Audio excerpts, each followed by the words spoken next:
Здравейте, дами и господа, аз съм Валентин Касалов, а вие сте с предаването Паралакси, най-българската телевизия, телевизия СКАТ. Събота е 17:45. Минава, за мен на това обаче този късен следобед и тази вечер ще бъдат горещи.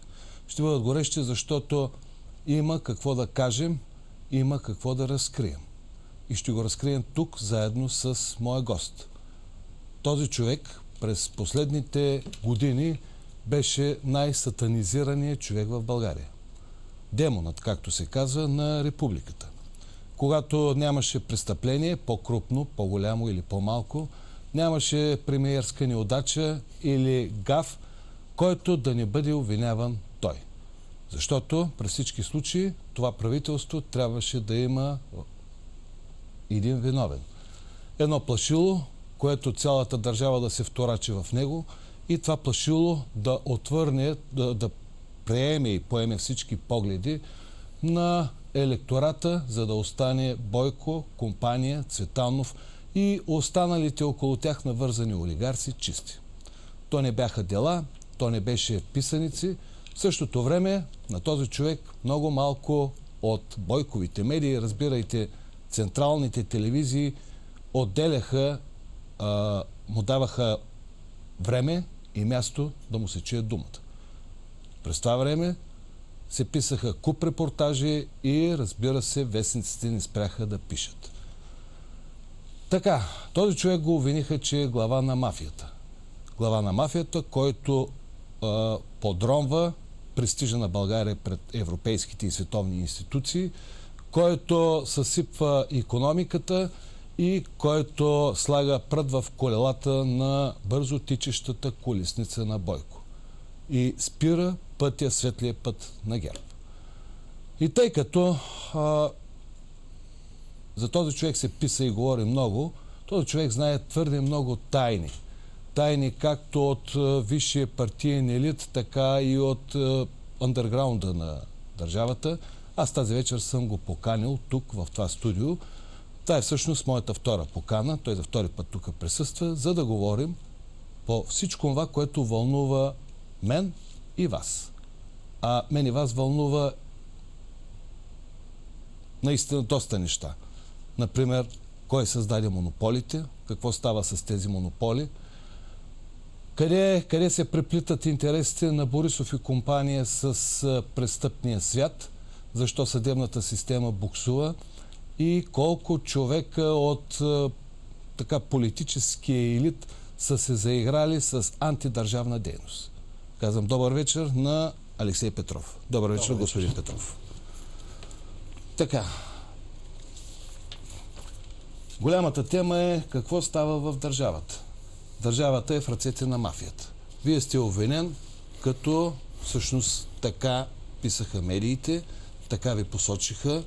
Посочи ви Цветанов, Борисов, посочиха ви всички медии, че вие сте главата на мафията. Най-големият виновник за всичко това, което се случва. Сега, преди да започнем в тази насока, бих искал да ви попитам какво стана първо с вашите дела. Колко дела, колко обвинения бяха повдигнати? Нека да кажа първо какво става в държавата, както зададохте въпроса първи. Смятам, че в държавата стават естествено и при това логични неща. Борисов призна, че не може да управлява, но за съжаление много късно. Даже някои експерти смятат, че той така е организирал едно активно мероприятие, което да му даде повод да се оттегли и аз се надявам той, след като е разбрал, че не може да управлява, да не се връща никога в управлението, защото резултатът е очевиден. Разрухата е пълна и от тук нататък някакси надеждите за нови изстъпления с икономиката, с хората на България, аз не очаквам да се случат. Изстъпление или надежди? Това беше изстъпление, което се случи в тези 4 години, да се доведе българския народ, както той се изразява, до това състояние. 2 милиарда и 700 милиона ни е резерва в момента. Под санитарни милиона. И още 10 от контрабанда и така нататък, така че това са едни щети огромни, които някой ден вероятно ще бъдат изчислявани, но това няма как да се случи от това правителство, защото е очевидно, че е назначен отново от Борисов. Казахте активни мероприятия. С активни мероприятия си отиде. Какво имахте предвид? Хората отидоха на Орлов мост заради безперспективата в България. Няма път. Безпътицата ги заведе на Орлов мост не толкова глада, защото глада води до оскотяване. А до революция води точно това, безпътицата. И това беше началото наистина на един поврат и дай Боже да бъде отправна точка за нова посока. Хората казаха ясно, оставка. Борисов разбра, че телевизор е нокаутиран и използва, така да се каже, ситуацията. Лично, по мое мнение и на други експерти, организира едно активно мероприятие, каквото беше окървавяването на един олегнал мъж на Орлов мост, защото нали, всички разбираме, тези момчета, които употребили алкохол, хвърляха камъни по полицаите, не бяха удрени, а бяха, така да се каже, окървавени и бяха набити нормалните хора, които отидоха там да протестират и да... И искате да кажете, че това е всъщност мероприятие на Борисов и на Цветанов. Част от полицията са били запознати, друга част са били поставени лица, които това са показва и непрофесионалния анализ и очевидно така, един наистина ефективен тактически ход за оттегляне. И аз затова казах в началото, той призна, че не може да управлява. Той знаеше от първи момент, че не може да управлява, но той смята се, че държавата е една система, която може да функционира. Да, така е. Аз съм го чувал от него това в наши разговори, когато управляваше община София. Вярно е, държавата може да бъде система, но когато попречиш на системата, както правеше той, особено в МВР, нали, това цялото се разкоординира и в един момент държавата тръгна надолу. Той го разбираше, но трябваше да стои, а пък и трябваше, така да се каже, да изчака до следващия мандат, като жалкото е, че... Тоест търсеше повод, за да хвърли оставката. Да, в ситуацията, когато хората излязоха на улицата, той наистина търсеше вариант да се освободи вече от тази позиция, защото тя му вредеше. Сега, понеже подхванахме темата протестите, малко разговорът тръгна в друга посока, но няма значение. Нека това да е посоката. Да, аз не мисля за пореден път да обяснявам моите дела. Очевидно е, че след 25-6 години... Кажете колко бяха обвиненията, за да припомним на зрителите. За това започваме. Ако може съвсем накратко. Вие добре си спомняте, че на 10 февруари 2010 година аз бях арестуван и бях така произведен в октопода на прехода. Така. Което означава, че съм участвал в ограбването на хората през този преход. 3 години и няколко месеца вече върху мен е стоварена цялата държавна машина. До днес няма така коментар, даже не обвинение, че аз съм злоупотребил дори с 1 лев. Колко бяха обвинения? Повече от 10. Повече от 10. За сега в съда се занимаваме какви са ни били взаимоотношенията с моя бизнес партньор Георги Цветанов. Останалите обвинения, какво стана с тях? Всичко отпадна. Всичко отпадна. Да. Имам обвинение, което, както знаете, в момента съда провежда заседание и в него обсъждаме какви взаимоотношения съм имал с Георги Цветанов през 1998 година и с Валентин Шотев през 2000 година. Това е обвинението, което са наши лични взаимоотношения, бизнес взаимоотношения, но след ареста ми трябваше нещо да бъде намерено за мен. Не се намери нищо, за което бях проснат на земята, унизен до степен, че дори службата, която заемах по-късно, в някакъв степен те се почувстваха обидени, да не говорим, че това просване и просването на министъра на отбраната Николай Цонев на нас се удари върху репутацията на страната. Но нека да оставиме това в каква степен аз съм засегнат, колко съм виновен и колко не, защото това го решава съда. Но към момента е очевидно, че онова, за което Борисов реши да ме арестува, нищо не е останало. Сега, нищо не е останало, казвате.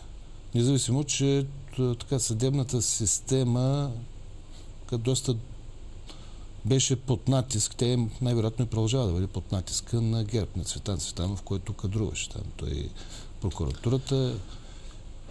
За съжаление, наистина Цветанов, разбира се, на преден план.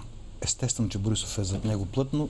Поставиха, или по-скоро направиха прокуратурата придатък на МВР. И вие знаете, в тези всички акции те бяха монтирани от МВР, след което прокуратурата изпълняваше просто поръчката на МВР. И то е нормално, защото това е политическа поръчка. Каквато е и моята в конкретния случай, защото знаеме, че така зад фасадата на борбата с престъпността всъщност Борисов така привлече престъпността да го обслужва. И веднага казвам контрабандата. Нали? За да бъда, така да се каже, да излагам аргументи. Това Уикиликс го изкара като човек, който се занимава с контрабанда на амфетамини. Всъщност досието Буда, което излезе и така нататък. Аз не казвам нещо ново за контрабандата. Тя е очевидна. Много експерти и специалисти са, мисля, публично казали многократно пъти за нивата на контрабандата. Тук става дума за 50% нива, които никога не са постигани в България. В суми това са между 2 и 3 милиарда годишно. Вие говорите включително, когато Борисов е на власт. Нека да го уточним. Да, говоря за мандата на Борисов. Говоря за последните близо 4 години. Контрабанда на какво? Цигари? Наркотици? На всичко. Аз казвам общо, че печалбата или оборота, това е печалба? Щетата за бюджета е между 2 и 3 милиарда. 2 и 3 милиарда лева или евро? Годишно, лева. Годишно. Това е съобщавано много пъти в медийното пространство, но то така някак си е неглижирано заради другата пропаганда. Колко сме стабилни финансово, нали, колко средата е благоприятна за работа, за бизнес и така нататък. До излизането на хората, което беше очевидно тогава, че телевизора не може вече да надвие глада. Да поговорим малко за едно така култово, възлово място, свързано с политическо присъствие на доста хора. Това е басейна Спартак.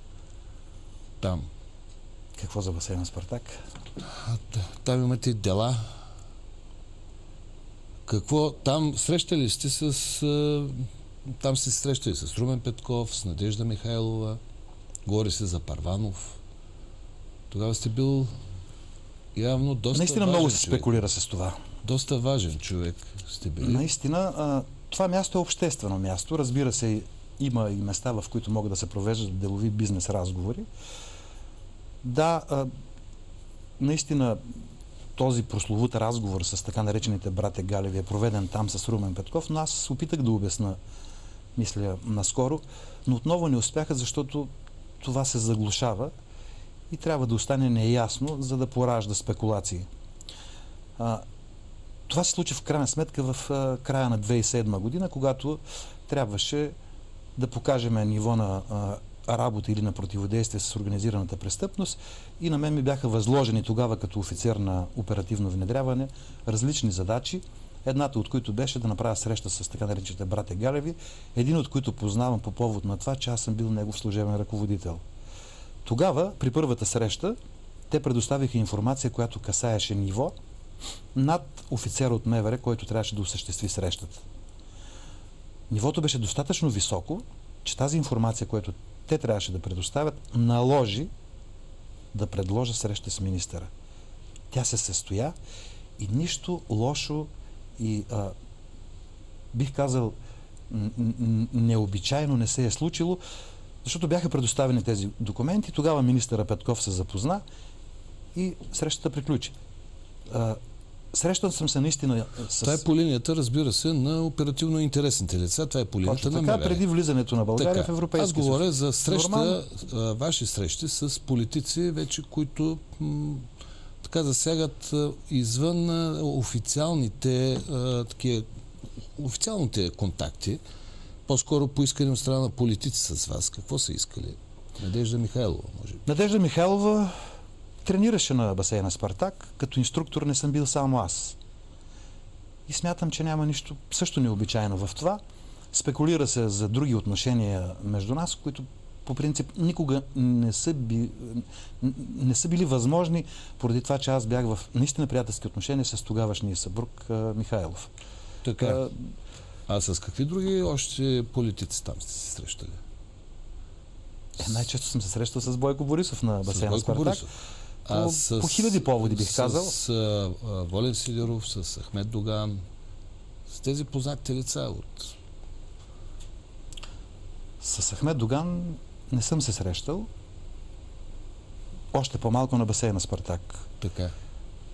Срещал съм се с Яне Янев и това е публично известно. Ще говорим Така, за че... Яне Янев, той е интересна фигура. А с Волен Сидеров?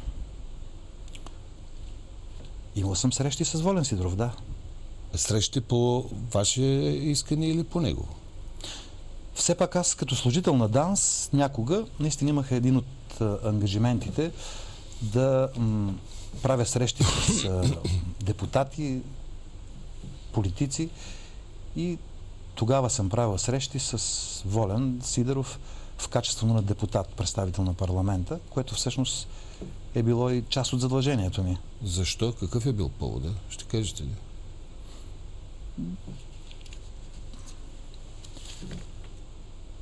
Мисля, че трябваше да му организирам някаква среща, но нека да не влизаме в кухнята. Среща с кого? С други политици или по различни проблеми, касаещи сигурността. А какъв е проблема? Защо е търсил вашата помощ? Какъв е проблема Сидеров като депутат да се срещне с други политици чрез по официалния път? Защо? Основно смятам, че наистина сме разговаряли тогава по въпросите, свързани с сигурността. Така е, да. И добре, ще обърна нещата. Да. Искаш ли нещо, което е нерегламентирано от вас, Сидеров?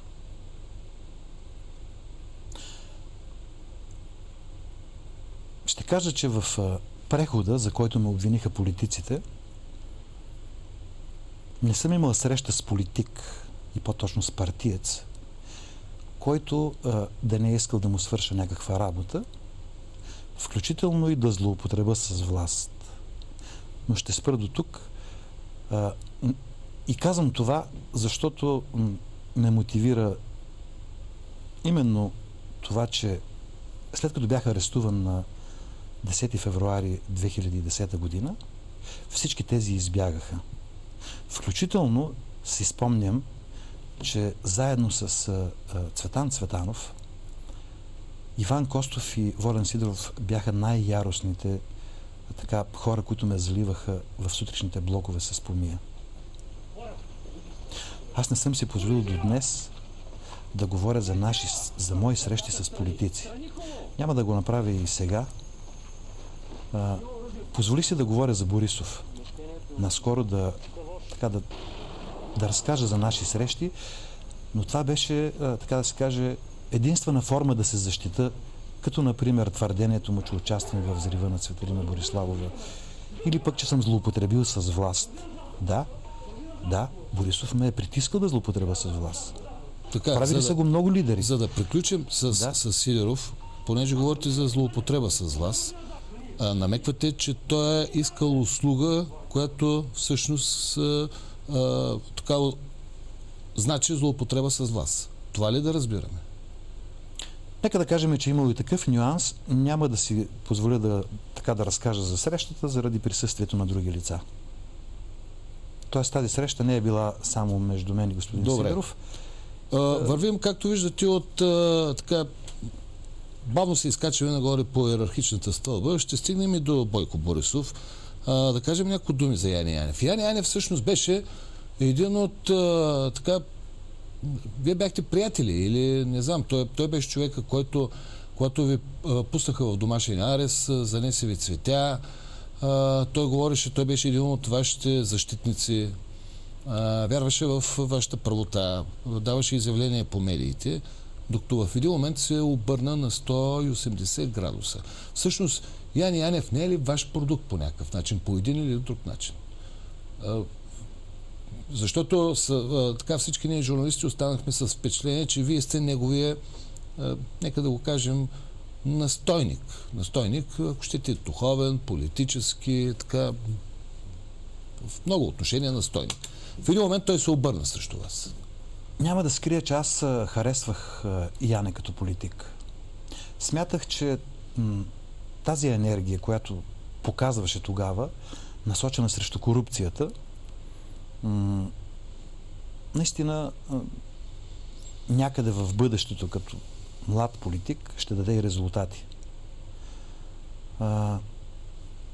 Мисля, че той някак си прояви страх, когато загуби изборите президентските по такъв начин. И от друга страна, Борисов пък винаги е правил опити хора, които показват близост с мен, да бъдат привлечени, защото пък неговия страх е огромен по отношение на мен. Защо? Борисов смяташе, че след като не се съгласих в началото да си партнираме, да си сътрудничаме, така да се каже, в неговото разбиране за управление на България, смяташе, че аз ще създавам друг център, че... Друг властови център. Да. Всъщност това ли е в основата на така Не бих казал. скарването и за това, че Борисов хвърли държавата срещу вас? Вие ме подсетихте, аз съм имал такъв разговор личен с Борисов наистина в Министерския съвет и той ми е казвал, че аз с Яне съм искал да му създавам проблеми.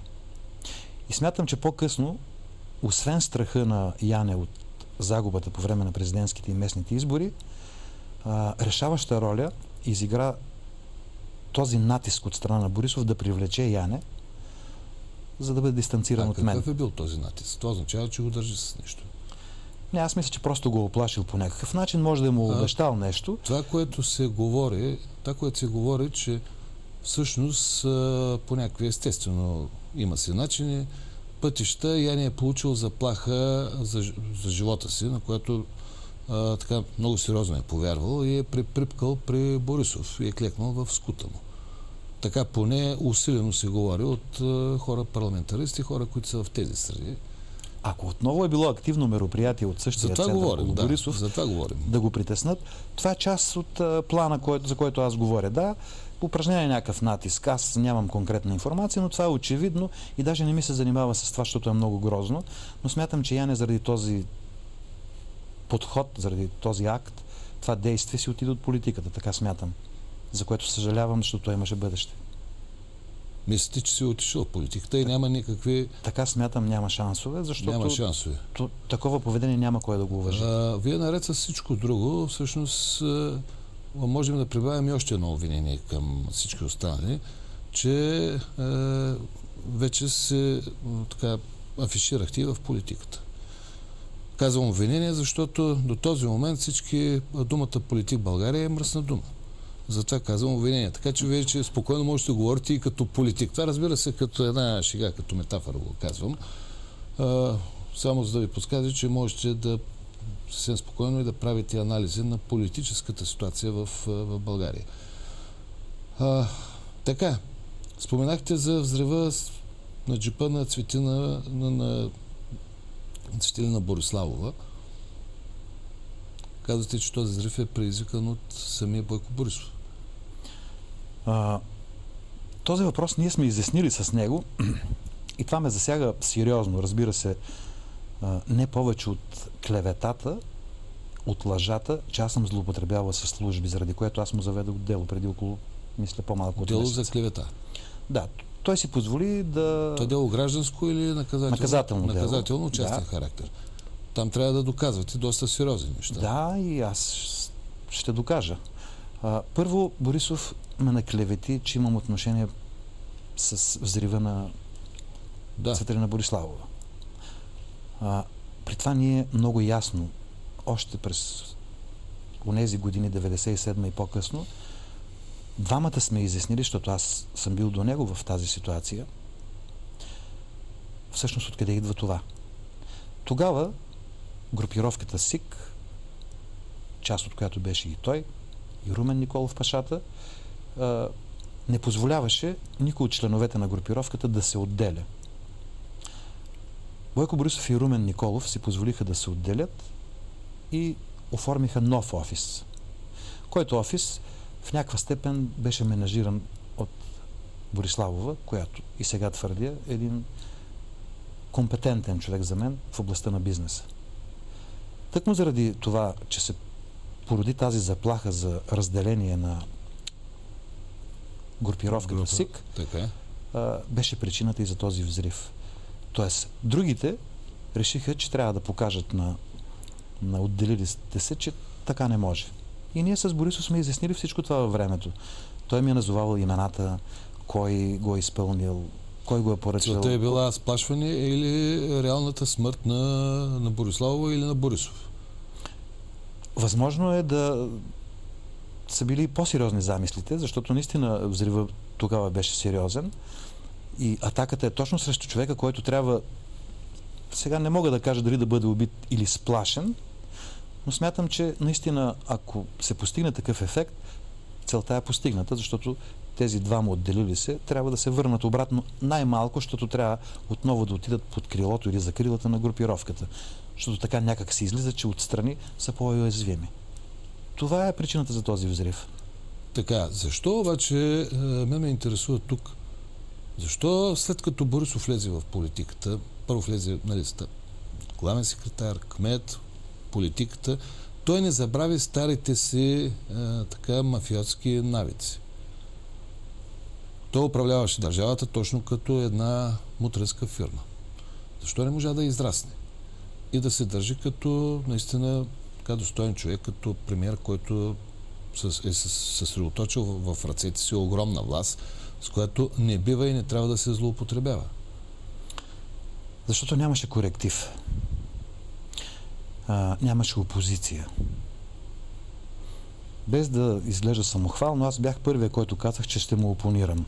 При това съм го направил, след като съм провеждал многократно разговори с него и включително се опитвал и да ми обещава някои неща или пък да изпълни някои от обещанията си, които, да речем, е отправил към мен, когато съм му помагал, когато съм бил включително и на служба в ДАНС, какъвто е случая с решаването на кризата с боклука в София. Аз съм бил коректен към гражданите на София и това е било водещо към мен. Разбира се, нашите близки отношения са били причината той да настоява пред господин Сертов и пред така други служители, аз да ръководя екипа, който ще се заеме с решаването на тази криза.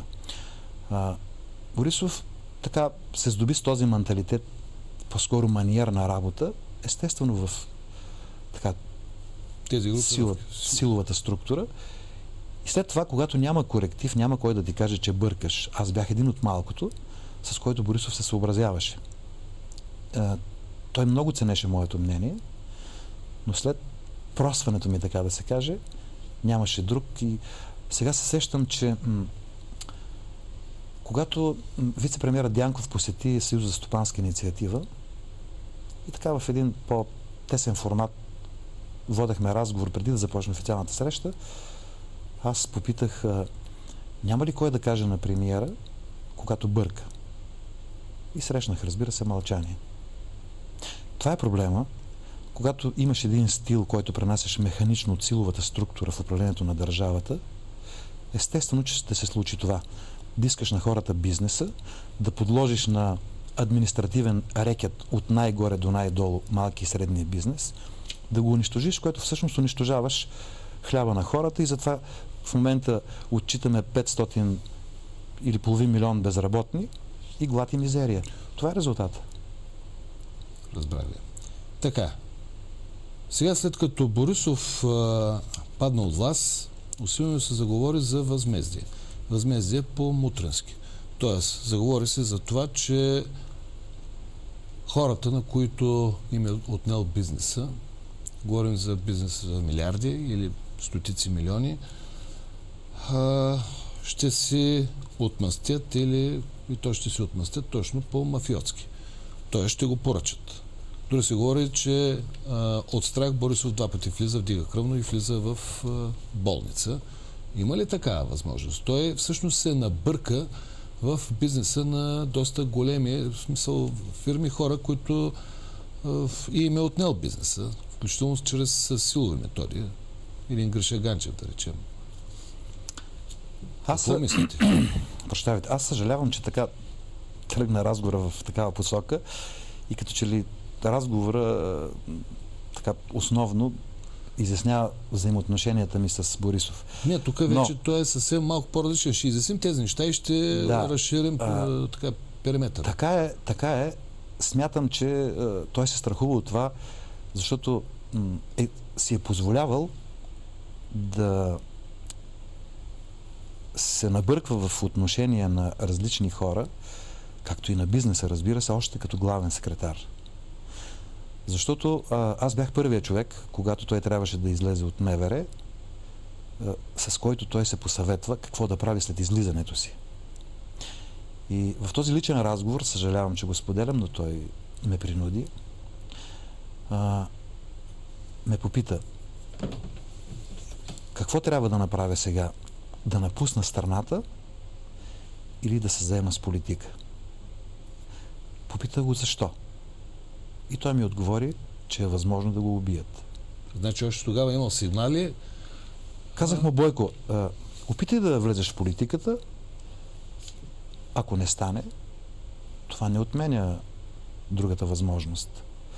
Когато излязох от ареста в края на 2010 година, са идвали при мен предприемачи, при това с бизнес над средно ниво, които са ми казвали директно, че им искам бизнеса. Спомням си такъв случай от Търново, но тогава съм запомнил това, защото човека така страдаше и за нещо друго, но не желая да го споделя, защото не искам да му навреда. Да, очевидно е пред цялото общество, че някакъв натиск беше упражнен и срещу Гриша Ганчев. Аз го давам само за пример. Не може по сикаджийски да вземеш на човека детето и да го вкараш в ареста, за да го принудиш да извърши едно или друго нещо. Така изглежда. Точно за какво става дума, аз нямам информация, но очевидно, че става дума за натиск. Има реална опасност Борисов да бъде екзекутиран, така да го кажем. От част от тези среди. Аз ще разсъждавам по друг начин. Смятам, че е добре да се вземат мерки, Борисов, и за всеки човек така трябва да се постъпва, да не пострада по никакъв начин, защото е по-добрия вариант за България, отколкото да се занимава с политика. Всякакви средства за неговата сигурност би било по-добре да се заделят, отколкото той да се намира в тази позиция и да нанася щети. Давам пример. Ако наистина предхождащи правителства могат да бъдат коментирали като загубили доверие, при Борисов, когато става дума за малък и среден бизнес, за малките и средни фирми, предприятия, които дават... Той ги съсипа. Той беше част от политиката. Освен, че ги съсипа, той създаде ужасен страх. Ще го поговорим и за страха. Който страх никога не може да даде спокойствие на предприемача да предприеме каквато и да е инициатива за какъвто и да е бизнес. Защото се смята, че ще му бъде отнет бизнеса, ако той не е от нашите, а от другите. По тази причина аз смятам, че Борисов трябва да си даде сметка. Той знае, че не може да управлява. Много рано, много по-рано от сега, когато си подаде оставката. Аз съм сигурен, че той няма да иска повече никога да управлява. Според мен той ще поиска да го управлява, защото си мисли, че когато е на власт, самата власт го пази от подобни посегателства. Не мисля така. Той знае, че ще стане по-страшно. Защото нека да допуснем противното, както се казва в математиката. Ако допуснем, че след тези избори Борисов отново е във властта, даже фактор, не министър-председател, той какво ще предложи? Това, което е правил до сега. Усмивки от старите ленти, какво ще предложи? Следва отново улицата и още по-страшно. Не му трябва това. И той знае, че не му трябва. Разбира се, Цветанов декларира, че той ще бъде следващия министър-председател отново. Това е, така да се каже, пошилка заради изборите. Но Борисов знае, че не може да управлява и няма да иска да управлява. Така, Сретен Йосич и Борисов. Да поговорим за Сретен Йосич. За Сретен Йосич говоря, че владее всъщност той е един от големите световни мафиотски босове. Дори за него казва, че той дори не е мафиот, той е институция. Там също една много сериозна заплаха се задава. Там от страна на Сретен Йосич спрямо Борисов. Борисов от Сретен Йосич ли се страхува най-много?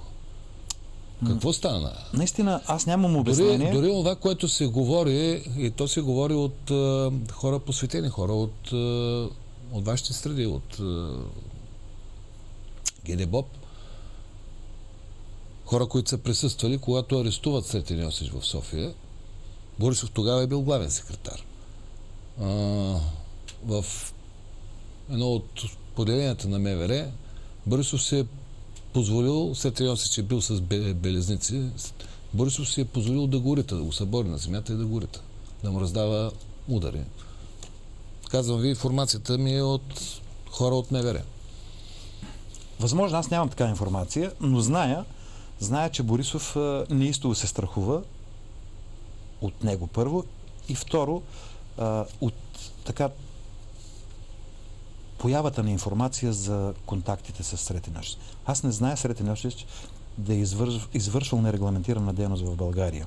И по тази причина не си обяснявам този огромен страх. Имам данни, които е възможно при друг развой да бъдат доказателства за така по-сериозни взаимоотношения с Сретен Йосич. Какви данни? Ще кажете ли нещо? За финансови взаимоотношения, но по-важно е тук... Тоест, Йосич е дал пари на Борисов. Да, така се оказва. Или някакви други уговорки. За да го пусне. И други уговорки, може би, което вече... Тук аз мога да кажа, че Борисов е злоупотребил с власт. Иначе той говори общо за мен, че аз съм злоупотребил с власт, но нищо конкретно не е казал. Казвате, имате данни. Това означава, че той е прел парите на... Винаги, когато говоря, аз особено така... Да, аз знам, че медия, за така аз говорите разполагам внимателно. с данни, защото трябва да се защита след това. Добре. Значи аз питам. По злоупотреба трябва да разбираме това, че Сретен Йосич е предложил една огромна сума на Борисов, за да бъде освободен. Пуснати ли по някакъв начин Борисов да се затвори очите? Моите данни, че Борисов е поискал една огромна сума и забележете за държавата така в някакъв разговор, поне това показват моите данни, поискана от името на МВР и от името на прокуратурата някаква сума, която очевидно по-късно е дадена и оттам някъде, вероятно срещу нещо, аз нямам подробности, и не зная защо е дадена сумата. Имам данни, че такъв разговор е проведен и че сумата е поискана. Но отношенията, които са се обтегнали по-късно, може би са по повод на това. И Борисов ме е молил да му съдействам, когато бях на длъжност в ДАНС, по повод на тази опасност от страна на Сретен Йосич, която той по особен начин идентифицираше. Аз такава опасност наистина не съм забелязал тогава, но той се страхуваше. Включително ми е обещавал безумни неща. Спомням си даже след една среща отново на прословутия басейн Спартак ги запознах с Стефан Гамизов. Така. Вече не помня по чие настояване. И имах усещането, понеже така разговора съвпадна и с разговора, който те водеха, беше в областта на енергетиката, имах усещането, че ако се съглася да поема някакъв ангажимент по този въпрос, всичко можеше да ми обещае. Даже ако щете и някой от блоковете на АЕЦ Козлодуй.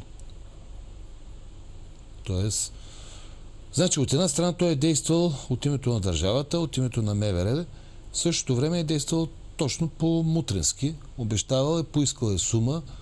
Това, което се говореше, че му е обещавал е всъщност да го пуснат, тъй като ареста му беше по заповед на Интерпол. Европейските служби го търсиха. Нали така беше? Да. Това е поискал най-вероятно Сретен Йосич. Мисля, че по това време европейска заповед са имали поне 150 човека. Сретен Йосич нищо не е извършил в България, поне няма такива данни. И не е бил пуснат. И е бил екстрадиран. Екстрадиран, да. Възниква въпроса другите 149 защо не са, а точно този, с който Борисов имал взаимоотношения, които сега са много обтегнати. Под много обтегнати това означава ли, че ще се стигне до... Съдя по страха, който показваше пред мен някога в нашите лични разговори. Отново съжалявам, че се наложи да разказвам. Не ми е присъщо, но той ме принуди. Така. Сигурно се говори, че Цветан Цветанов всъщност дясната ръка на Борисов в правителството е втори властови център в ГЕРБ. И че Цветан Цветанов всъщност държи Борисов с нещо. Това доколко е истина и доколко не. Защото аз имам чувство, че просто Борисов създаде Цветанов, а не обратно. Това е игра. В никакъв случай никога не би си позволил Цветан Цветанов да не бъде лоялен към Борисов. Това, че Цветанов създава втори властови център, че той държи партийната структура и така нататък е една игра. Винаги министър на вътрешните работи е бил Бойко Борисов. Цветанов е бил човека за поръчки, за изпълнение на поръчките, защото Борисов смята, че някакси не му отива да проявява, да речем, злобата на Цветанов, която демонстрира, или такива крайности, които се случваха, като да речем и това с моето просване.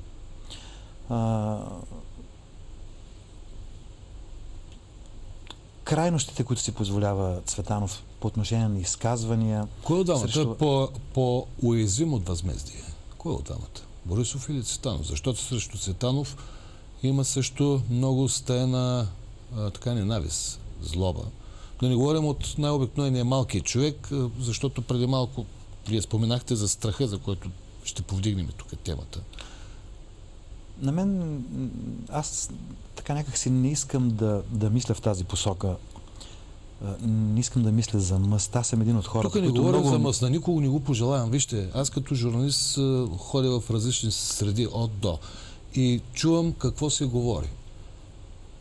Чувам и знам какво се говори. Със сигурност Цветанов причини много зло. Необосновано зло, незаслужено зло на много хора. И то единствено на принципа, щом не си с мен, си против мен.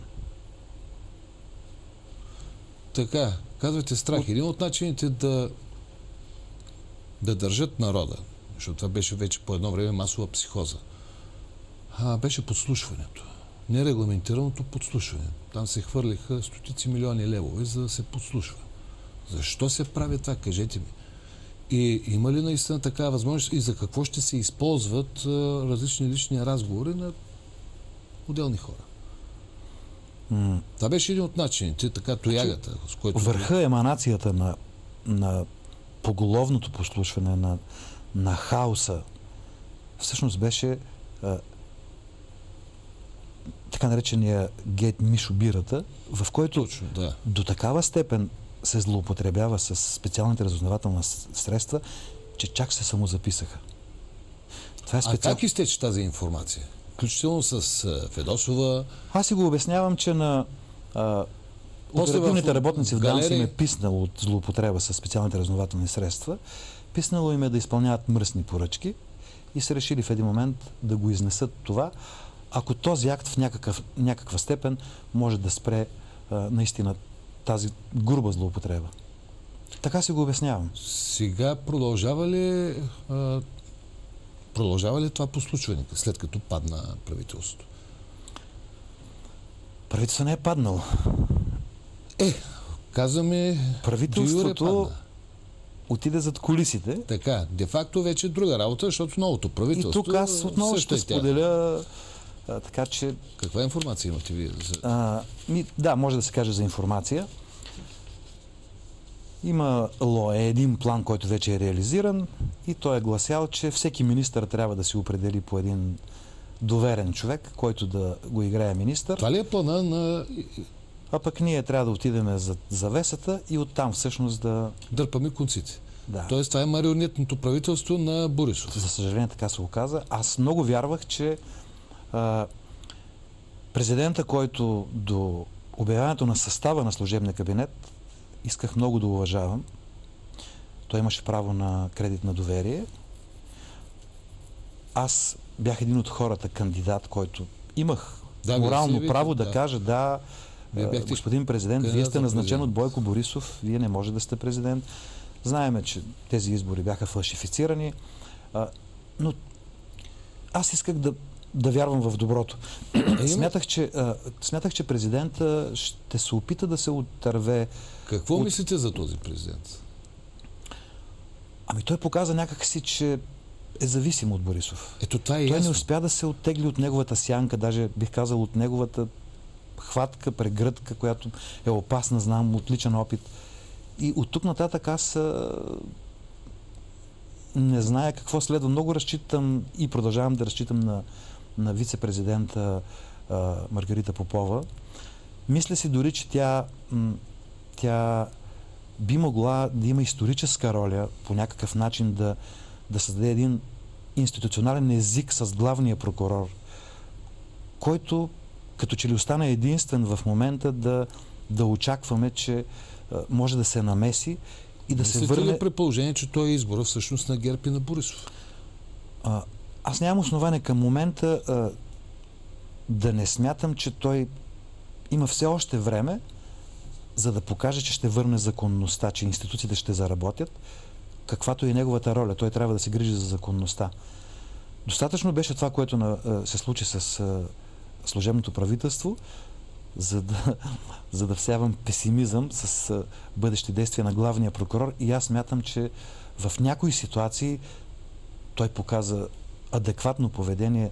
Не го разбирате като оценка, защото не ми е работа да давам оценка на главния прокурор, но хората са все още в очакване, особено по време на този кабинет, така той наистина да прояви голяма инициатива да защити законността.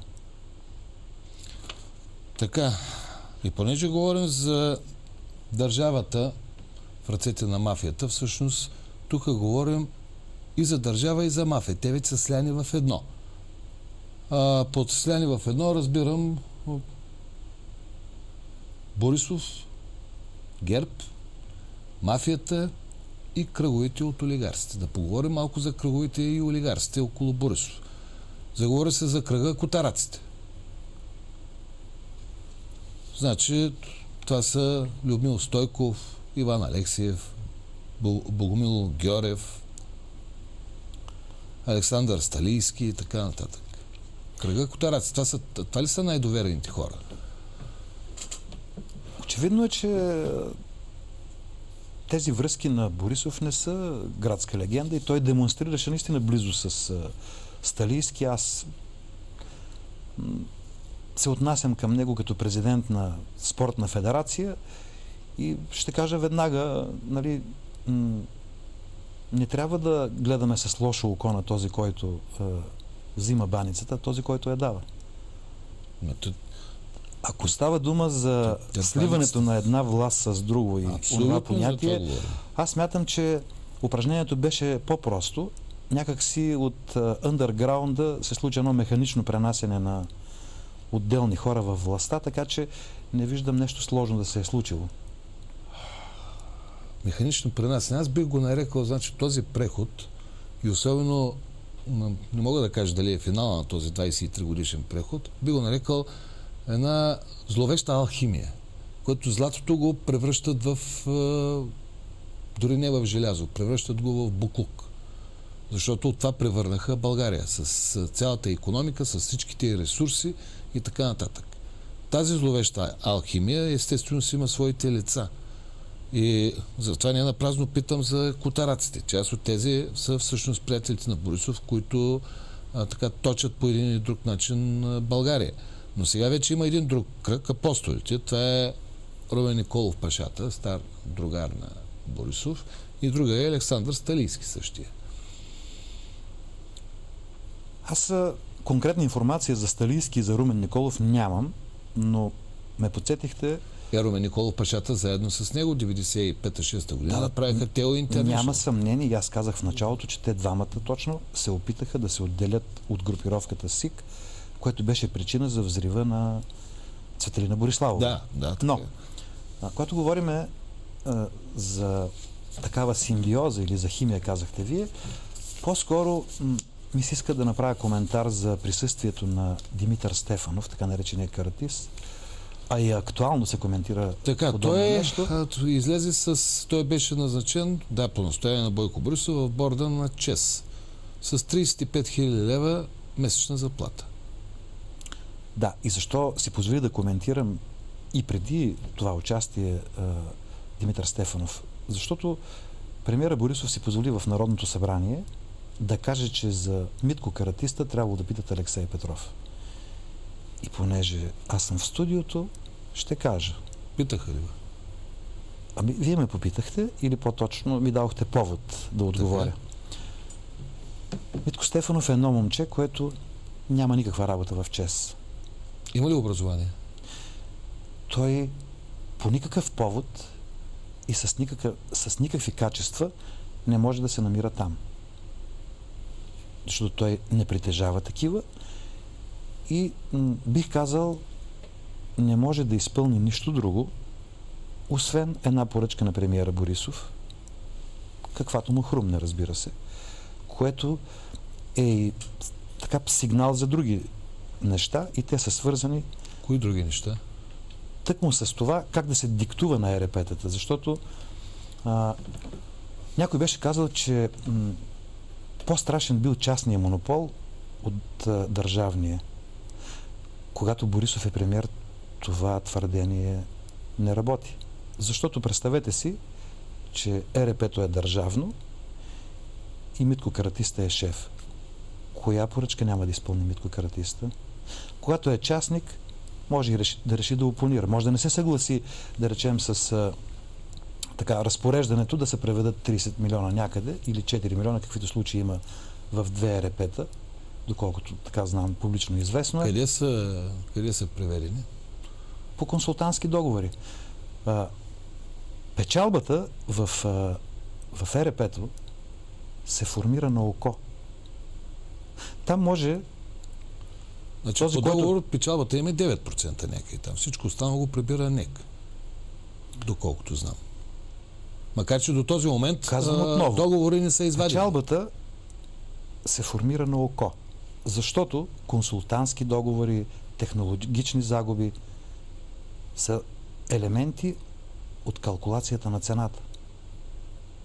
Така че принципала казва, някакси не е социално приемливо печалбата да е 90 милиона. Нека да я направим 60.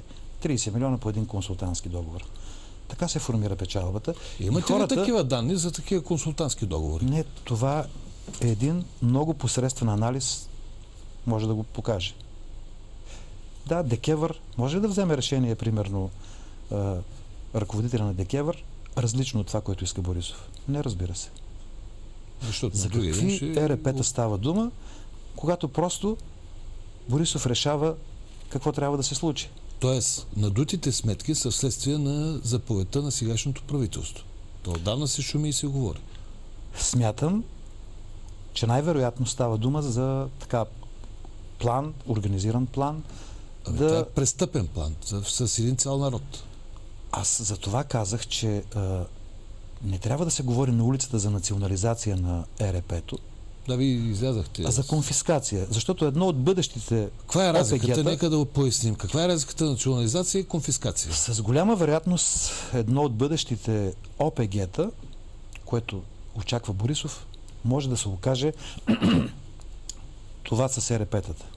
Ето, вече имаме двама най-вероятни членове, Борисов и Каратиста, и ако малко се поработи, може да се появи и третия, не дай Боже да е представител на някой от ЕРП-тата, и тогава тази организирана престъпна група, когато се докаже престъпната й дейност с осъдителна присъда, следва конфискация на имуществото. Мислите ли, че това в България изобщо може да се случи с сегашната ни съдебна система, прокуратура, съд, следствие?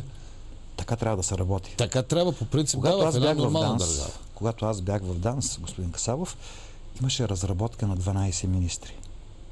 Когато оперативният работник идваше в ръководството на ДАНС и казваше, има данни за един или друг министър, му се отговаряше, действай по закона. Сега Борисов превърна ДАНС в инструмент за отстраняване на министри или на неудобни. 12 министри, вие си спомняте, доклада за 2008 и 2009 година. Никога не са работили специалните служби, говоря ДАНС, по такъв начин имаше оценки положителни от Европа. Независимо, че Цветанов спекулира, като казва, Когато беше Алексей Петров, се наруши партньорството. Имало един единствен случай, при който аз съм се държал, бих казал, в интерес на български гражданин и съм стигнал до там да не се съглася с искането на представител на специална служба от друга страна. След което започна с това да се спекулира. Когато ми беше казано, трябва да защитиме интереса на гражданина от Хикс страната, аз отговорих, а какво става с нашия човек от Добрич? Не се съгласих. След това се направи опит да се вземе имуществото на българския гражданин и да се изкара извън България. Аз спрях и това. Естествено, че се спечелих негативното отношение на партньорска служба, така да се каже, но беше по конкретен повод. Партнирането, господин Касабов, е по наднационалните рискови опасности. Когато се защитава национален интерес, когато се защитава български гражданин, няма партньорство. Има конкуренция. Не може Борисов да каже, имам добра оценка от ЦРУ. ЦРУ е разузнавателна служба. В ДАНС е имало контраразузнаване. Аз това съм работил и когато съм бил на оперативно внедряване. Наднационалните опасности са тероризъм, оръжие за масово поразяване, кибертероризъм, с който сега се злоупотребява много и се прави опит даже да се контролира интернет пространството. Това се случва. Какво значи партньорските служби? Партньорските служби не означава, че трябва да ни диктуват. Има национални интереси. Именно. Има български граждани. Националната сигурност е защита на интереса на българския гражданин, на конкретния човек. Борисов ли обърна тази парадигма? Или преди него други? От началото на демокрацията се опитват, няма да изброявам имена, те са много. Ами те разсипаха тайните служби още от началото на демокрацията. Вижте, винаги това понятие партньорската служба се е използвало за конкурентно предимство. Отивам в партньорската служба, която трябва да каже на, да речем, управляващите, този е по-подходящ, защото ние с него си партнираме да заеме една длъжност. И това състезание на близост с партньорската служба се превърна всъщност, да не кажа голяма дума, в предателство. Така, да поговорим още малко за ЕРП-тата. За колко такива договори знаете? Аз съобщих с публично известните. Да. Мисля, че става дума за един консултантски договор за около 30 милиона в ЧЕЗ, който трябва да бъде проверяван. Естествено, това няма как да се случи, независимо от декларациите от този служебен кабинет. С това, което казвате, че всъщност службите са в момента функция на мафиотската същност на Борисов и на Цветанов, то от тук нататък какво трябва да чакаме за възмездие и справедливост? Вижте, нека да се върнем на това отново. Борисов дойде в началото, си спомняте, ЕРП-та, заменки, едни дискове се разнасяха за парите навън и така нататък. Да. Нещо да чувате сега за тези неща? Няма, не се чува. Нищо не се чува. За сметка на това, Димитър Стенов, Митко Каратиста, отиде на 35 000 лева заплата, както казахте вие, и Борисов продаде дела на държавата. Защо го продаде? За да загуби възможност държавата да контролира. А защо държавата трябва да загуби възможност да го контролира?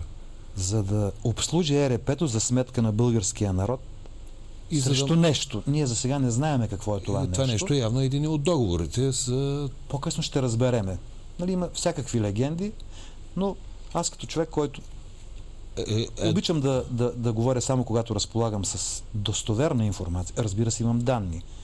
Имам данни за участие в покупка, имам данни за износ на пари по различни договори, не говоря за ЕРП-то, вече за представители на властта. Но това говорите, нека да я изясним. Покупка на ЕРП. На остатъчния дял, който е 33% собственост на държавата. Този дял е предвиден, вероятно, невероятно е, сигурно е така, в приватизационния договор, с него държавата да има присъствие и да контролира работата в интерес. И Защо се наложи на 2-3 пъти по-ниска цена това да бъде продадено и срещу какво? Срещу какво? Това е въпрос. Знаете ли? Когато е продадено... Срещу какво? Предстои да провериме, да видиме. Няма да... Това, което предполагате. Срещу облагодетелстване някакво, иначе няма как да се случи. Не може до такава степен да е нелогично. Варненце знае, че и силно се говори с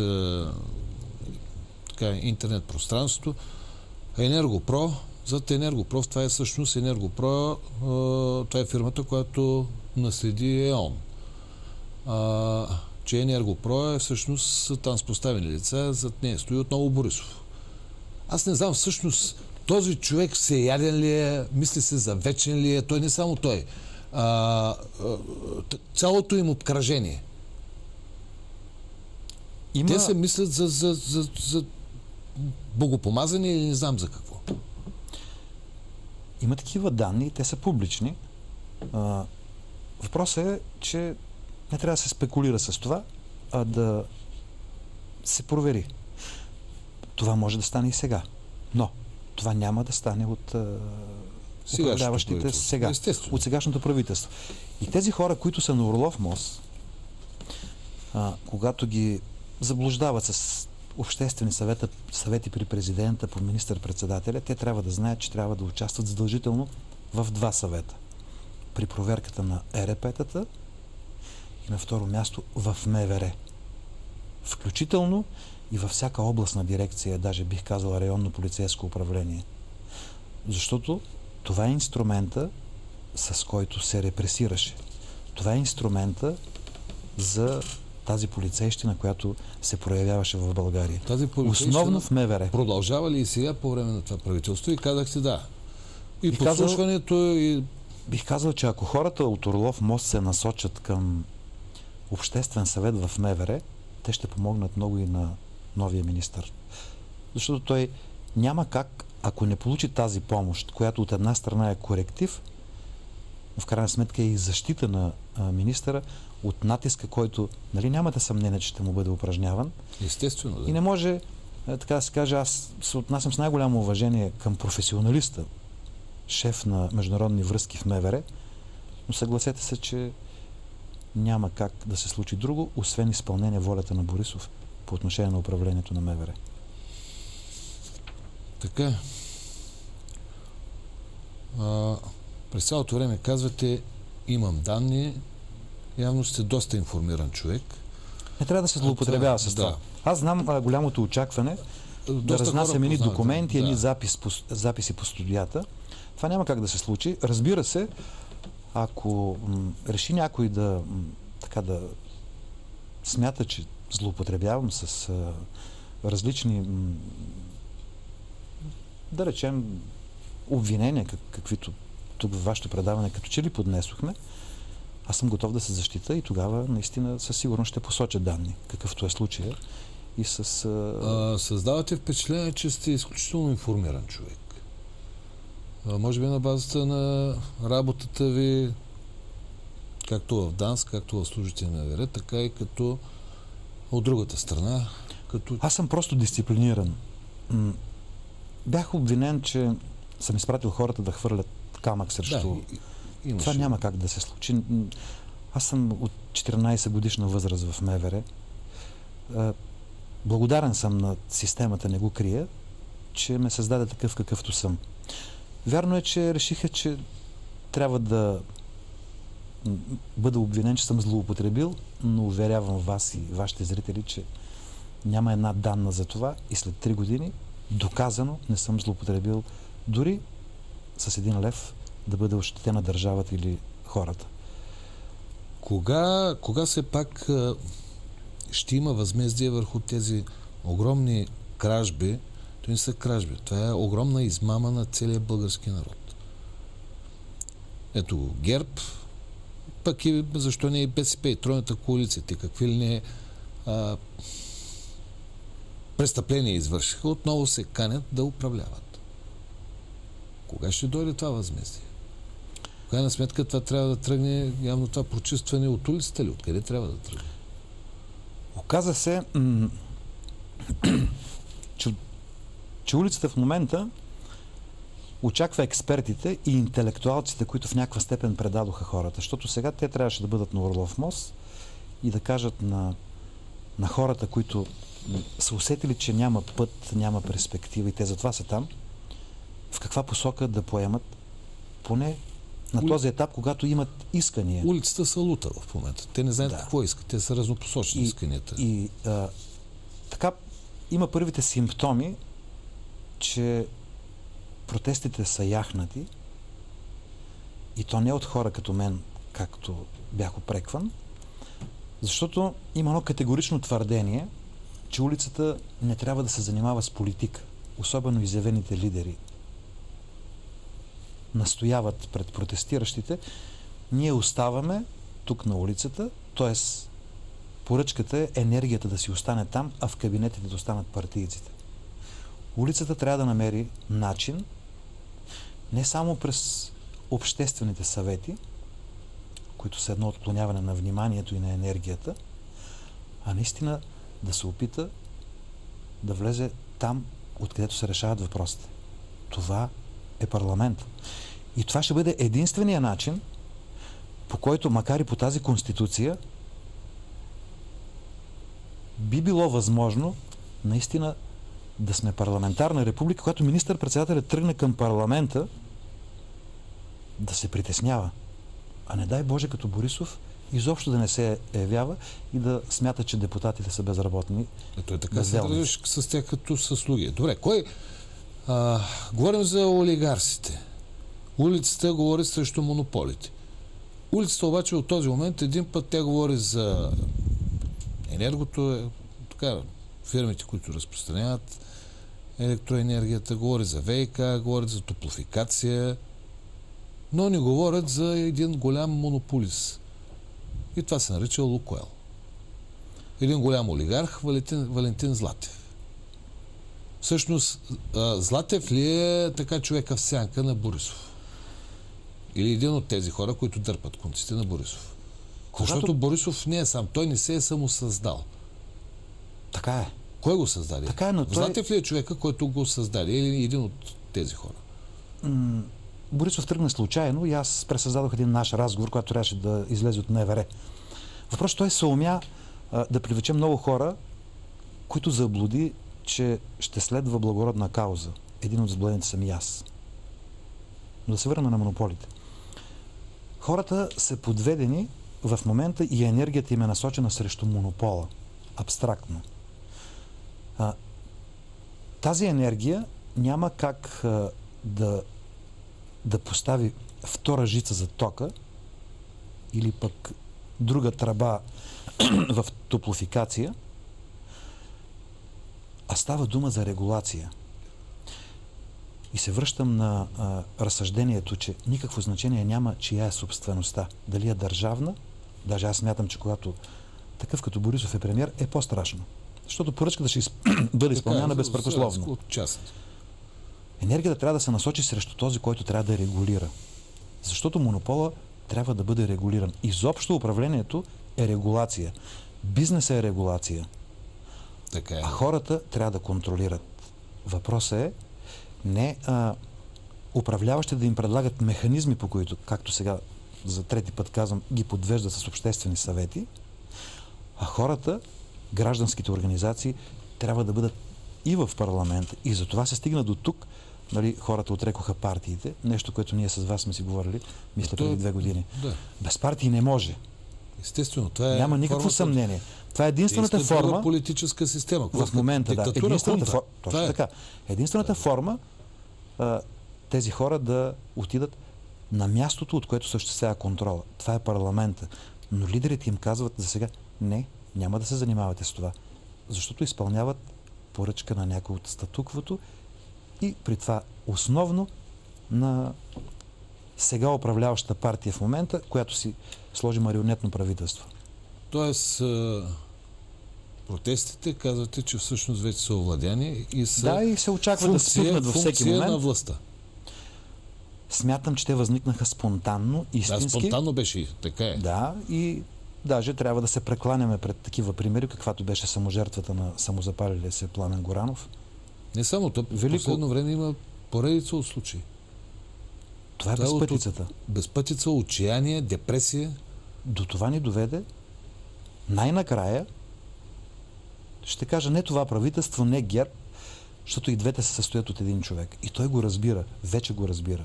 Даже смятам, че много по-рано е установил, че не може да управлява, както казах в началото, но някак си не е имало повод и причина да се оттегли. Има ли обаче опасността той да се върне чрез друг човек, чрез свой двойник, в смисъл поставено лице, той да остане и да дърпа... Да, това е, което се случи, така да се каже, първото упражнение. Това е така, Сега предстои да се създаде организация, да се фалшифицират, да се манипулират изборите, независимо, че много международни организации си дадоха оценката за предишните, които бяха наистина фалшифицирани. Абсолютно фалшифицирани. Казвате, имате данни. Разкрийте начините, по които се фалшифицира. Много хора не знаят. Купува се цялата комисия вече. Защо трябва да се занимаваме с ходене по избирателите, да се раздават... Купува се комисията. Да. Срещу не какви смятам, пари? Че казах новината. Да, това е така. Вместо да се раздават пари на потенциалните избиратели... По колко се дават начално от комисия? В условията на днешната бедност и мизерия 2-3-5 хиляди лева. На човек? Да. 2-3-5 хиляди. Това не е голяма сума, ако трябва да я сравним с разходите, когато трябва да се плаща на всеки избирател. Тоест, това са едни 10 човека, ако е комисията, някъде около 30. Разбира се, има много механизми и ние сега се занимаваме и аз подкрепям Цончо Колев, с който някога бяхме заедно, че наистина реши да предприеме такава инициатива, но и той не му се позволява да разкаже разкритите, които има, но човека продължава да се бори с това. Но да се върнем на опасността. Тоест отново ще фалшифицират избори. Тъкмо заради това. Те схемата се е направили вече. Те са включително вече тези комисии, които един път са били купени, те очакват от втори път да бъдат купени, а и съответно купувачите разчитат на тях. В случая е ГЕРБ. Да, това е проблем и ние го знаем от поне много избори назад. Какво е решението? Хората са на улицата, протестират, енергията все още я има. Те трябва да отидат наистина и да се насочат към МВР, към Министерството, към министъра. Днес даже синдикатите казаха, че искат обществен граждански контрол в техния протест. Тоест, гражданите трябва да отидат там, в централата на Министерството на вътрешните работи, при министъра и оттам във всяка регионална дирекция и във всяко РПО. Така и. За да бъдат спряни представителите на МВР по места да участват в фалшифицирането на изборите.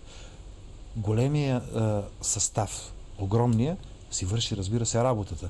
Но там, знаете, иерархична структура се изпълнява заповед.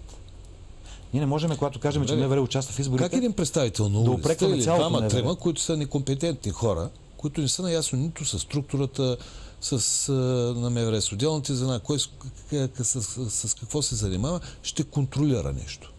По кой начин ще стане? Бихте ли ми казали?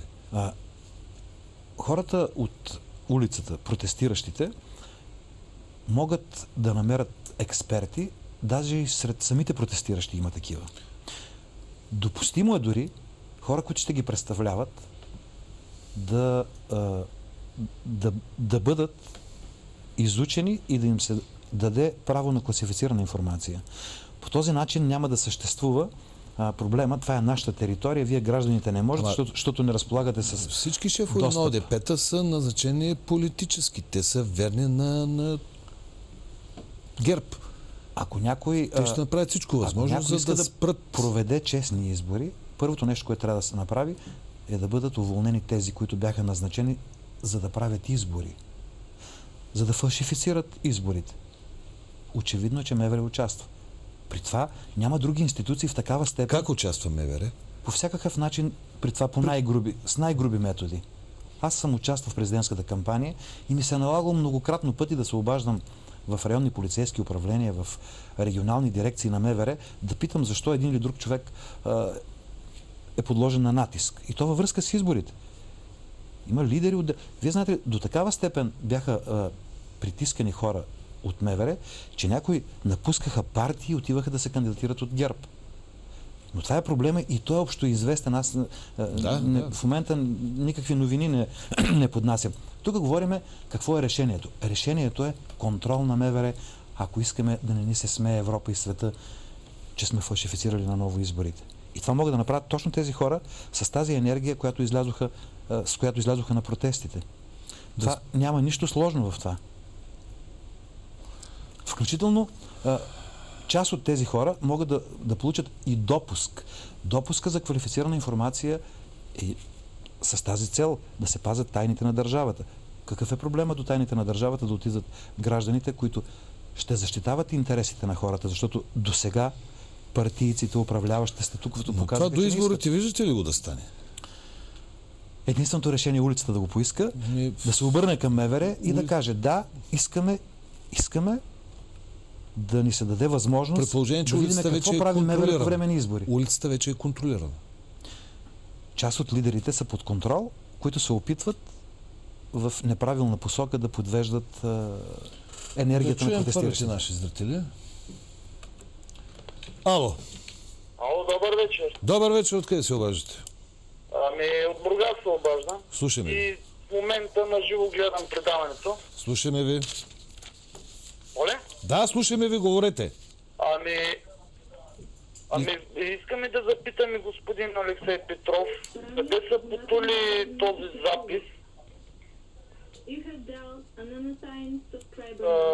когато Сретен Йосич попита покойния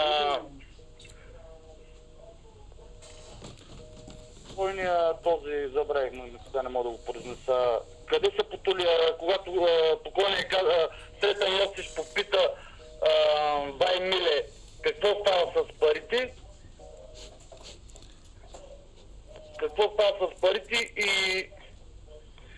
и покойният тогава изречи, парите изчезнаха, ми къде Бойко ги взема? Добре, разбрах ви въпроса. Ало. Ало, чуваме ли се? Да, чуваме се. Слушам ви, откъде се обаждате? От София. Да, вие сте, говорите. Тази вечер разбрах каква е разликата между Бойко Борисов и Алексей Петров. Слушаме ви. Огромна. Давайте, говорите. Алексей Петров е класи над Бойко Борисов, само това искам да кажа.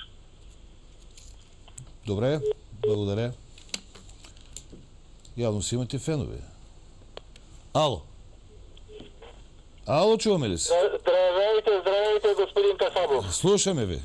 Георги Иванов от Казалнек се обажда. Преди да задам краткия си въпрос към господин Петров, да е жив и здрав, да кажа само, че преди известно време той гостува в Казалнек, в хотел Казалнек, и аз имах възможност да присъствам на неговата среща с част от гражданството над град Казалнек, така че имам преки впечатления от него, да е жив и здрав, пак повтарям. И сега краткият ми въпрос към него. Господин Петров, сега бихте ли казали Бойко и неговите хора, кой всъщност ги направлява? Някой им дърпа конците от тук, от Вашингтон, от Москва, от Анкара или от някъде другаде, и след изборите на 12 май, които аз не съм много сигурен дали ще се състоят тогава, но ако се състоят, защото обстановката в България е взривоопасна и в момента, той ще се върне ли на бял кон или пък ще го гази слон? Имам предвид справедливия гняв на народа и присъдата на народа, най-вече на историята. Живи и здрави и двамата. Благодаря ви, благодаря. Ало, чуваме ли се? Ало? Да, слушаме ви. Ало, добър вечер. Добър вечер. Бих искал да кажа браво на господин Петров за това, че ни оплю Волен Сидеров. Браво, господин Петров. Вие сте истински мъж, а този, който плюе срещу вас, Волен Сидеров, просто няма шанс. Няма да влезат в парламент. Националния фронт за спасение на България. Така наречената телевизионна партия. Много ясновидци тук се появиха, много нещо. Така е, като ни си пият хапчетата начало с лидера си. Ало. Ало, добър вечер. Добър вечер, слушаме ви. От Видинско.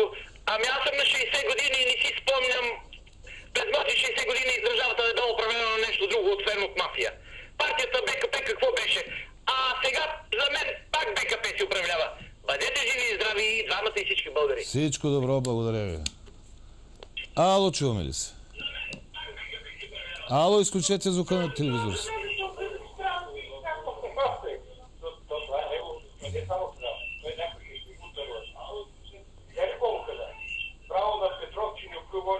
Така,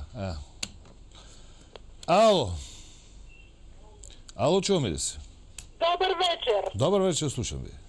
Добър вечер, господин Касабов, вие ли сте? Аз съм, да, откъде се обаждате? От Перущица се обаждам. Използвам случая, че господин Петров е при вас. Искам да го питам, ликвидаторите, които батардисаха държавата след 90-та година, ще им потърси ли някой сметка? В Перущица 90% от тези ликвидатори умряха. 10 са живи, ама са болни. След това имах връзка с един съветник на генерал Василев към строителни войски, той е от Перущица. 92 и 3 година го питах къде е армията да спре разграбването. И в момента се питам при тая минутия в тая държава, след като след многото въпроси, които искам да ви питам, но нямам възможност, записите, дискетата, госпожа Меркел, която беше взела от някаква държава и се чу, че има и българи в тази дискета с милиарди, има ли кой да я потърси? Половината от тези милиарди да се вземат и да се вкарат в икономиката на тая държава, да заработи младият народ, да има 2 лева към нашите пенсии, че лекарствата не можем да си купим. Добре, разбрах ви. Ало, Ало? слушам ви, откъде се обаждате? Добър вечер, от Бургас се обаждам, господин Касабов. Имам един въпрос към господин Петров. Има ли той някакви данни? Той е натиск, който се оказва специално върху ЧЕЗ. Там е назначен специално за това е енергодружество Омбудсман, че евентуално искат да ги принудят да се махнат от България, за да се вземе това електроразпределително дружество от ТИМ. Разбрах. Групировката Варненска. Да. Колкото до гражданските протести, днеска имаше среща в София и те определено са взели решение да правят партия на протестиращите. Чух го днеска това. Добре, Да. добре, благодаря ви. Ало, Ало? слушам ви. Ало, добър вечер. Добър вечер, откъде се обаждате? От Бургас се обаждам, господин Касабов, моля само за 1 минутка да се обърна към господин Петров с един въпрос. Давайте. Господин Петров, преди 3 години, връщайки се от манастирите в България, в групата се чу слух, че вие строите една параклище някъде там около Тетевен. Решихме, 2-3 души минахме, отидахме в Тетевен, но изненадата ни беше такава, че само успяхме да видим върха на новостроящото се параклище и много ви моля, кажете ми, готово ли е това параклище? Но най-важното, искам искрено да ми кажете, кое ви накара да започнете това параклище? Какво във вашата душа? Мъка, радост или признателност към Бога? Много ви моля. Добре, благодаря ви. Ало. Здравейте. Здравейте, откъде се обаждате? Плевен. Илиян Плевен. Михайлов. Слушам ви. Знаете ли, въпрос към господин Петров, естествено, зърнения октопод, кой стои зад него? От нас фирмата Октопод Инвест Холдинг, варненска регистрация, със собственик Светлодар Иванов Дически. Има ли някаква причина Янков да заде властта именно заради субсидиите, които са получени и дали са получени въобще по предназначение? Благодаря. Благодаря ви аз. Ало. Да, за предаването. Слушаме ви, откъде се обаждате? От Велико Търново. Слушаме ви. Давайте, вие сте. Ало? Да, казвайте. Ало? Вие сте, говорете, в ефир сте. Алексей, възхищавам се са. Служи Бойко, дете му им мястото. Добре. Ало. Ало. Ало. Ало, Скат ли? Скате, слушаме ви. Вижте, искам да се обадя във връзка, гледам предаването. Слушаме ви, давайте. Ало, Да, вие сте, говорете, откъде се обаждате? от Варна се обаждам. От Варна, слушаме ви. Вижте сега, искам във връзка с предаването на СКАТ, гледам Алексей Петров е. Точно така говорете. Там искам да му кажа да ми избере експертно хора, икономически хора. Искам аз да оправя България. Точно за 2 месеца се оправя. А вие кой сте? Иванов. Иванов. И как ще оправите България?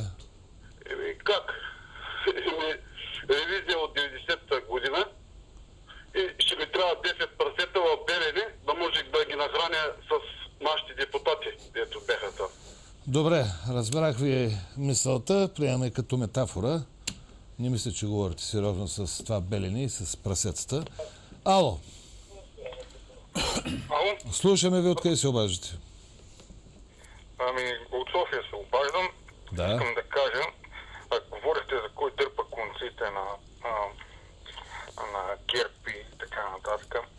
Аз мога да кажа, че 2002 година бях в дискотека Ялта в София и господата Бойко Борисов и Сие, цялата тази върхушка, заедно с Младен, чул този външния министър и този министър по физиономия, даже и не съм се интересувал и за името му. Нали, така и по телевизията не ми се е набило, просто ми е така антипатични хора са ми, още от тогава, но така са ми се набили в очите. Празнуваха, че господин Кобурготски, царят, негово величество го наричаха, даже се бяха събрали там в една групичка така и говореха така на висок глас и щел да ги подпомогна, за да си направят партия и да спечелят избори. Значи ще смятате, точно тогава са били сигурни, че ще спечелят изборите. Имаше една русичка, така девойка беше още, кадравичка и разправяше, че е дъщеря на господата на семейството, където държал ЦИК. Значи, така, чух да говори, че не чух точно какво говори, ама чух, че да казва, народ ли рая. И това е. Разбрах ви, добре. Ало. Добър вечер, господин Касабов. Добра вечер, Добър слушаме. вечер и на вашия гост. Слушаме ви. Като имате предвид, че в момента нашата правораздавателна правосъдна система е в такова окаяно състояние от гледна точка на лъжа, подлост и лицемерие. Според мен и моля вашия гост да отговори на следния въпрос. Не е ли време тези наши така наречени прокурори, които са 1700 в България, да се избират пряко от народа, директно в всяка област? Съдии също, защото от съдии, прокурори и адвокати в България не останаха хора, които да произвеждат хляб за този народ. Благодаря ви. Благодаря ви и аз. Ало. Ало, добър вечер, господин. Добър вечер, откъде се обаждате? Да сте живи здрави, от Бургас се обаждам. Слушаме. Поздравление на вашия гост, господин Алексей Петров. Искам само да попитам, за да е точно. Нали, господин Алексей Петров, който го наричат трактора. Само искам да кажа, как е възможно постоянно да го обвиняват този човек, а в същото време няма той е при вас, той е на свобода, той е с химикал в ръка, той отговаря на въпроси свободно и да търпи постоянно по медиите да се говорят неща, които все още не са доказани и на тези хипотеза и на... що се отнася по темата държавата в ръцете на магията, какво става? Какво става? То просто се вижда. Служебно правителство, което също е преди пирето, там в ръцете на мафията и нищо. Въпросът става висящ. Нищо не става. Става така, че трябва да продължаваме, докато пълна смяна на всичко, което е до тук. Добре, благодаря ви. Пущам още един зрител и ще дам възможност да отговорите. Само, че много кратък бъдете, господин Петров, защото времето напредва. Ало! Ало, добър вечер. Добър вечер, откъде се обаждате? От Русе се обаждам. Слушам ви. Да поздравя господин Алексей Петров за тази вечершното му изявление и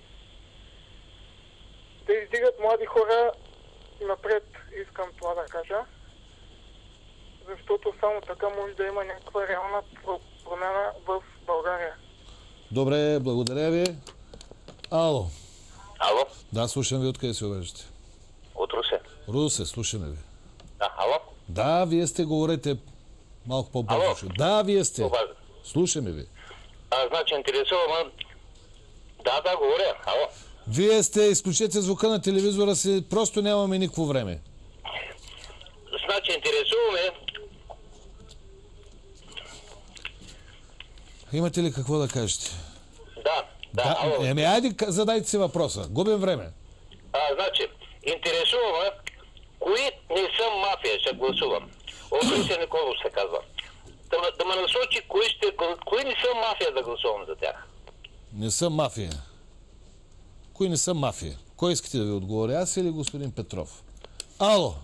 Ало? Да, слушаме ви. До СКАТ, господин Касапов, искам да говоря. С мен говорите, откъде се обаждате? От Враца се обаждам. Давайте, слушам ви. Благодаря на господин Петров, че има смелостта да застане и го моля от името на всички българи, на всички измъчени хора да се опита да вкараме млади хора, необременени, които могат да помогнат на тая изстрадала държава България. Да се опитаме, тези избори според мен сега няма да бъдат. Те ще бъдат пак за същите, които беха на власт. И следващите избори да бъде той между хората и други хора да намерят, които могат да ни помогнат, да могат да се върнат нашите деца в България и да можем и ние така, старите хора, да знаем, че като си отидеме, все пак България съществува. Добре, благодаря ви. Спирам до тук с зрителските обаждания, макар че телефоните продължават да звънят. Господин Петров, има 5 минути, включително и за финални мои думи, и ваши, и отговорите, така че, как се казвам, изключително телеграфен трябва да бъдете. Да. Въпросите са много, но ще се опитам да се вместя в краткото време.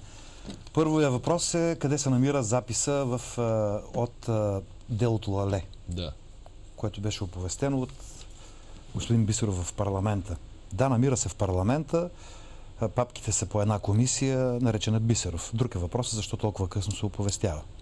Приключено е някога, защото когато казва покойния Милев, Бай Миле, така известен, нали, да припомня на господина, на вашия зрител, той казва, Бойко взе парите и до Варненеца нищо не стигна, но заключението на комисията е, че не се знае за кой Бойко става дума. Не се знае за кой е Бойко. Да, това е основанието. Знае ли са кой е? Твърди се, че или става дума за господин Филчев, или за покойния прокурор Колев. Но така, в последните данни, за които се изнасят и публично, по-скоро, може би, става дума за злоупотреба с името на екс-прокурора Филчев. Ясно. Следващия въпрос. От Казанлък, дали в България се дирижира управлението от САЩ или Анкара? Не, никой по никакъв начин не ни упражнява такъв натиск, че ние да не можем да защитим националните си интереси. Аз съм бил в службите, контактувал съм постоянно и с служби от САЩ и от Анкара, както посочи уважаемия зрител. Казах, проблема е друг. Проблема е този, че всеки иска да отиде при партньорски, така наречени служби, за да се сложи, за да бъде препоръчен да вземе позиция. Наистина тревожно е, когато става дума за Анкара, поведението на министър Цветанов в последно време. Вероятно става дума за приобщаване на българските изселници, но трябва да се изясни на каква сметка и срещу какво. И на каква цена? Разбрах. Давайте нататък. Просто времето тече страшно бързо. За господин Сидоров подминавам въпроса. Следващия четвърти въпрос е, че БКП управлява. Аз ще кажа по друг начин. Да, член 1 на Конституцията е в сила, в действие, с тази разлика, че партиите са много, но иначе партийният картел е такъв, че може да се смята така. Ако това е асоциация за едно друго време.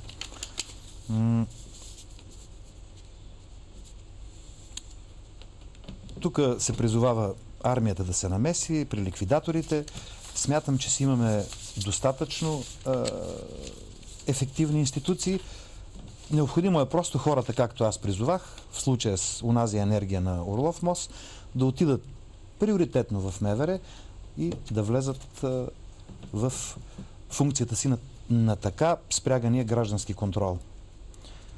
За принуда на ЧЕЗ да излезе от България, за да бъде завладян на територията от други, аз нямам такива данни.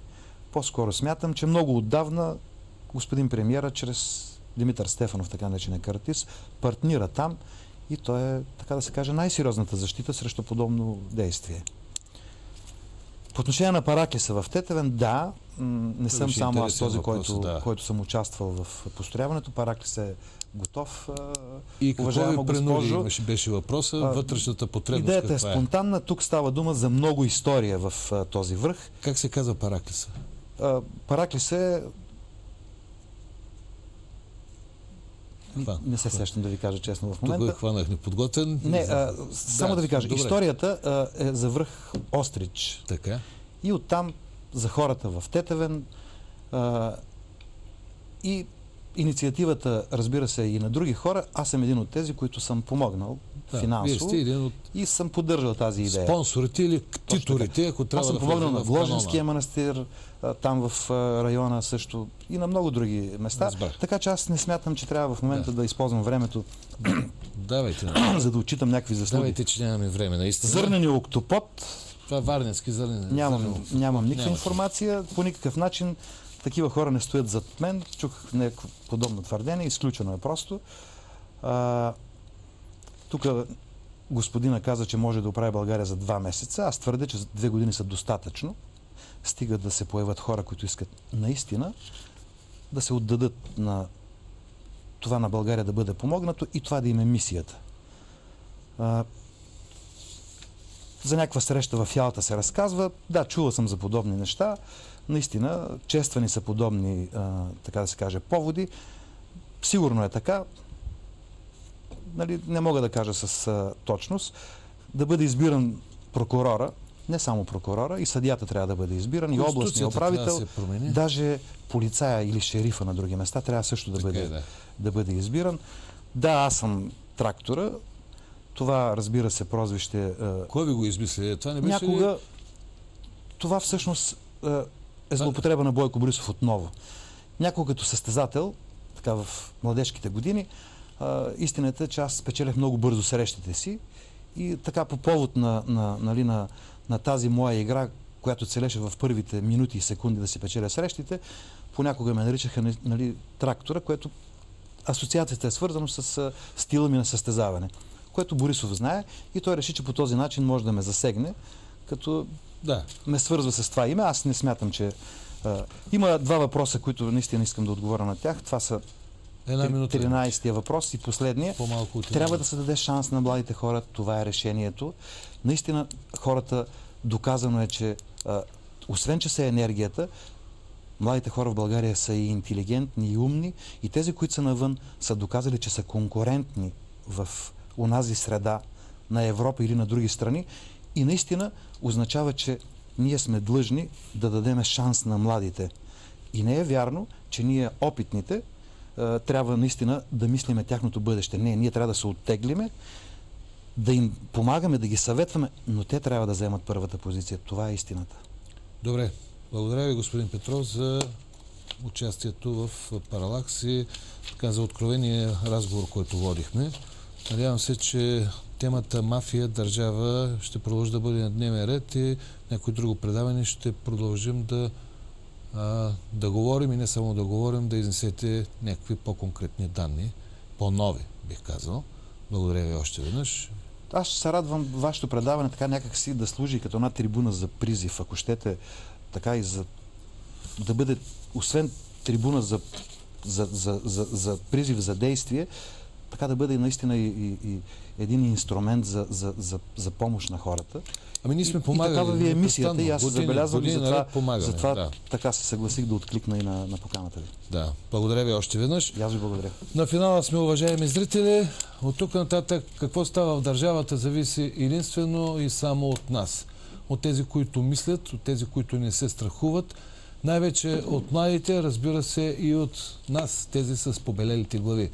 Защото ние имаме мъдростта, младите имат енергията. Но най-вече трябва да изхвърлим мафията, чието лице са Борисов, Цветанов, Фидосова и въобще цялата оная паплач и гмеч, която до сега притиска и мачка народа. Разбира се, не забравяме и останалите стари политически муцуни, които също трябва да бъдат изхвърлени. И на финала само ще цитирам една мисъл на Левски, че народната работа стои над всичко. Благодаря ви, че останахте с предаването Паралакс. Екипът се разделя с вас и ви пожелава спокойна вечер и Бог да пази вас и майка България.